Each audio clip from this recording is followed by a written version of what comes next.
कंधमाल जिला दारिंगबाड़ी ब्लॉक ब्राह्मणी गाँ पुलिस को मिली बड़ सफलता।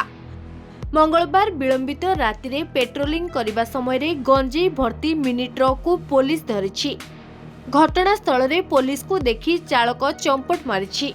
जबत गंजेईर आनुमानिक मूल्य प्राय 12 लाख टंका हेबो बोली पुलिस पक्षरु सूचना मिलिथिबा सूचना अनुसार एही थानार सब इन्स्पेक्टर अमरेंद्र सुबुधी सदलबल रात्रिकालीन पेट्रोलिंग रे बाहरी थिले। एही थानार कुंभार गाँ पंचायत बीरतरपा घाटी रे संदेहजनक भावे एक मिनी ट्रक को अटकाई थिले।